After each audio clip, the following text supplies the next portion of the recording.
So I want to just kind of quickly run through a specific case example. This was a FinTech application company that we worked with a while ago. And the problems that we had at the before stage were the CEO was spending 40% of their time getting the numbers. And you can imagine how aggravating that is, because what happens is you're not spending time and attention on sales and development. This was one that's not so much finance and ecosystem related, but it's pricing, and it's the kind of thing that we look at. 50% of their revenue was from services. So they had an ARR component, but they were also charging half of their total revenue was coming from implementation fees. Now, if you know anything about valuations in SaaS, once you reach a certain point, those valuations are heavily weighted toward your ARR, and almost no valuation is placed on services.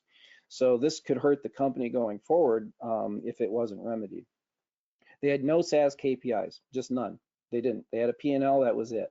So they didn't know what their CAC was, they didn't know what their ARR was, they didn't know what their growth was. It was just guesswork.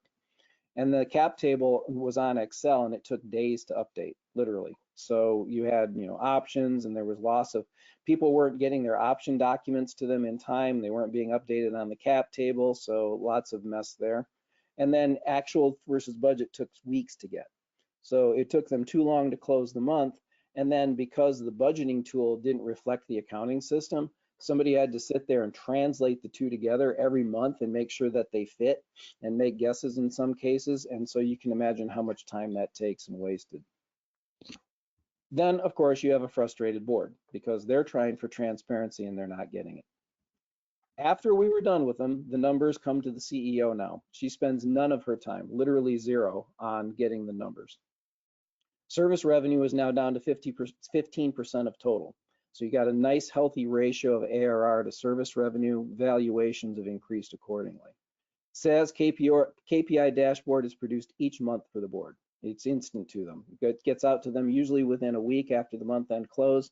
They know exactly what happened in the month, and they've got it in a nice digestible, consumable format. They don't have to sit there and sort through financial statements to figure out what it is that they want. Cap tables on Carta, another one of the strategic partners we work with. Carta's fabulous for getting that stuff straightened out. And then actual versus budget plus projection, usually within 5 to 10 days after month end close. All of that's available to the board, who is very happy. So these are the kinds of things, they're fixable, you can get there.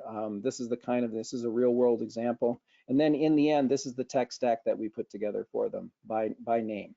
So all of these systems now integrate, they talk to each other. The arrows there are, legit in terms of what systems are talking back and forth. And then underneath it all, we've got LastPass for the security, we've got Checker for background checks, and then the document management's all happening in Dropbox. You can get away with G Suite if you want to. If there are security issues involved with that, I would just be very careful about making sure you've got your access, properly figured out. But this is a real world tech stack, a real case solution, and a real result that we were able to achieve.